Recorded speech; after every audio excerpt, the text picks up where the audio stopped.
ఇప్పుడు ఆరో శ్లోకం. సుగ్రీవశంకితశ్చాపి సుగ్రీవశంకితశ్చాసి నిత్యం వీర్యేణ రాఘవే.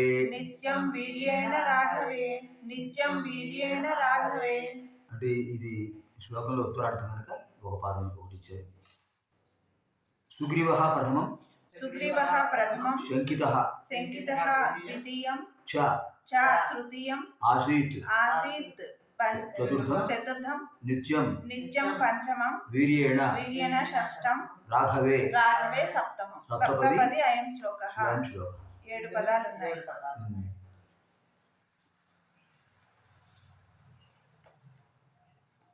రాఘవే అంటే శ్రీరాముడి విషయంలో వీర్యేణ అతని పరాక్రమం చేత పరాక్రమ విషయంతో నిత్యం ఎక్కువగా అంటే ఎలవెడలా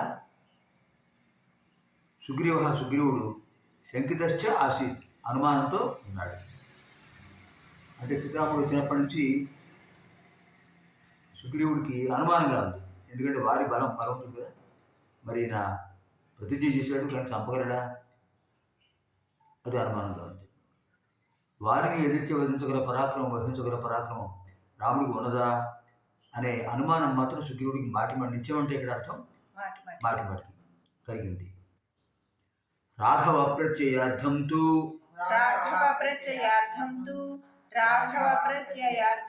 దుందుభే కాయముత్తమం దర్శయామాస సుగ్రీవః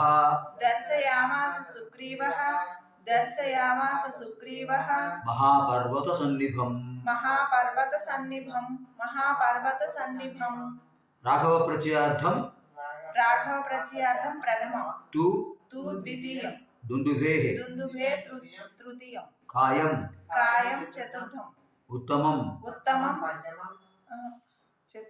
పంచమం దర్శయామాస షష్టం సుగ్రీవః సప్తమం మహాపర్వత సన్నిభం అష్టమం. అష్టపది అయం శ్లోకః. ఈ శ్లోకంలో 8 పదాలు ఉన్నాయి. సుగ్రీవః రాఘవ ప్రత్యయార్థం తు దుందుభేః కాయం మహాపర్వత సన్నిభం ఉత్తమం దర్శయామాస. దుందుభే సుగ్రీవుడ కర్త, ఇక్కడ ముందు కర్త చెప్పాలి. సుగ్రీవుడు దుందుభే కాయం, దుందుభి అనే రాక్షసుడి యొక్క శరీరాన్ని, అది ఉత్తమం, చాలా విశేషమైనది, మహాపర్వత సన్నిభం, గొప్ప పర్వతంతో సమానంగా ఉంది. దాన్ని రాఘవ ప్రత్యయార్థంతో శ్రీరాముడికి విశ్వాసం కలిగించడం కోసం దర్శయామాస చూపించాడు. అంటే ఎందుకు చూపించాడంటే ఆ దుందుభి అనే రాక్షసుని వారి సంహరించాడు కనుక.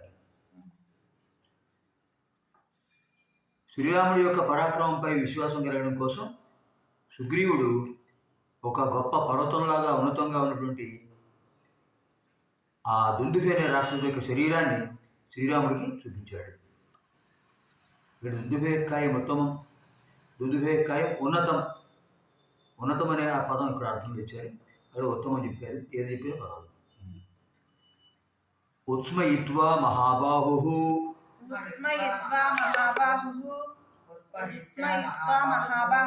ప్రేక్ష్య చాస్తి మహాబలః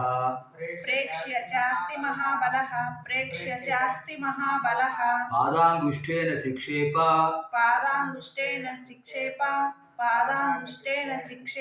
సంపూర్ణం దశయోజనం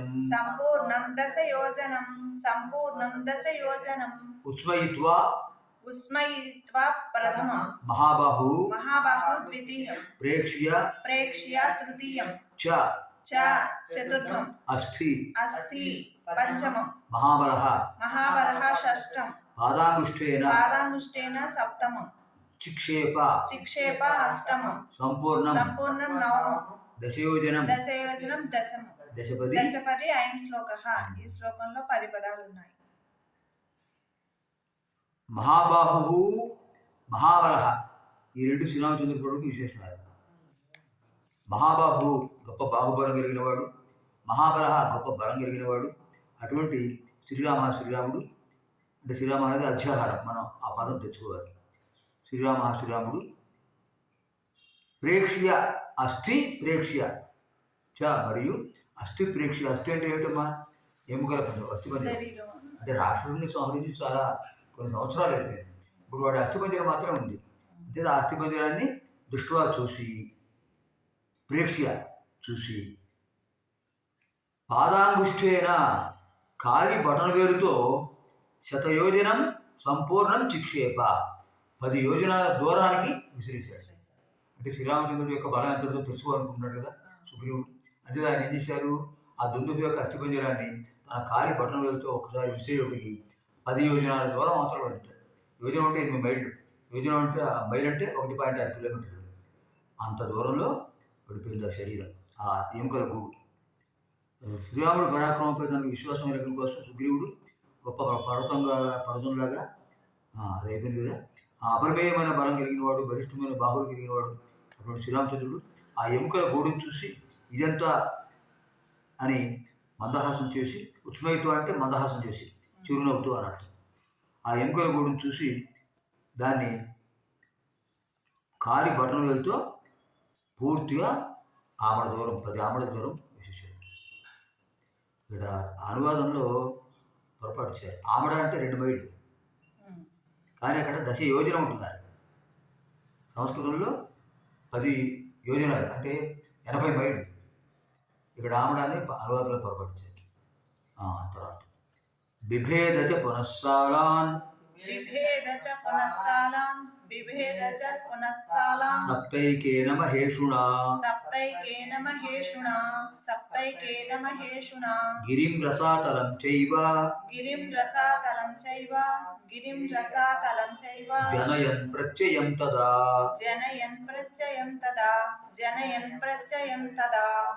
బిభేద ప్రథమం చ ద్వితీయం పునః తృతీయం సాలాన్ చతుర్థం సప్త పంచమం ఏకేన షష్టం మహేషుణా సప్తమం గిరిం అష్టమం రసాతలం నవమం చ దశమం ఏవ ఏకాదశం జనయన్ ద్వాదశం ప్రత్యయం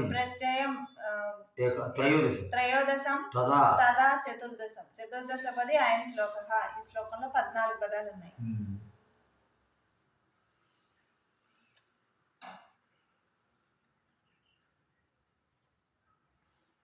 సప్త సాలాన్ పునః మహేషుణా బిభేద. మహేషుణ గొప్ప బాణంతో సప్త సాలాన్ 7 సాల వృక్షాలు అంటే మద్ది చెట్టు. తెలుగులో మద్ది చెట్టు ఉంటుంది. మరీ కాదు, మద్ది చెట్టు కలపకు ఉపయోగిస్తుంటారు కదా. చాలా ఉన్నతంగా పెరుగుతుంది, పెద్దది మహావృక్షం. అటువంటి 7 వృక్షాలు, 7 మద్ది చెట్లను ఏకేన మహేషుణ ఒకే ఒక్క బాణంతో బిభేద పునః మళ్ళీ అంటే మళ్ళీ చూపాడంటే ఇంతకుముందు అస్థిపంజరాన్ని విశ్లేషించారు ఆయన. ఇప్పుడు పునః మళ్ళీ తర్వాత జరిగిన విషయం ఇది. 7 మద్ది చెట్లను కూడా ఒకే బాణంతో ఆయన పడగొట్టారు. ఆ బాణం వేగం ఎంత వచ్చింది, ఎలా ఉందంటే గిరిం రసాతరం చేయో జనయన్ ప్రత్యయం తదా. అప్పుడు ప్రత్యయం జనయన్ అతనికి నమ్మకం కలిగేట్లుగా ఆ బాణం ఏమైంది? గిరిం, ఈ 7 మధ్య చెట్లకు అవతల ఒక కొండ ఉంది, పర్వతం. ఆ పర్వతాన్ని ఛేదించింది. ఆ వేగానికి అది అంతటితో ఆగకుండా రసాతరం చేయగా రసాతరానికి కూడా వెళ్ళిపోయింది. అలా వెళ్ళి మొత్తం ఆ బాణం యొక్క మహత్వం కూడా తెలిసింది. అంటే సుగ్రీవుడికి నమ్మకం కలగాలి అంటే శ్రీరాముడికి ఎంత బలం ఉంది, ఆయన వేసే బాణానికి ఎంత బలం ఉంది, ఆ బాణానికి కూడా బలం ఉంటుంది కదా. అంటే ఆ 2 కూడా విశ్వాసం కలిగించాయి. అందరితో తృప్తి చెందని సుగ్రీవుడికి విశ్వాసం కలిగించడం కోసం శ్రీరామచంద్ర ప్రభు 7 సాల వృక్షాలను పాతాళాన్ని కూడా ఒకే మహాబాణంతో ఛేదించారు.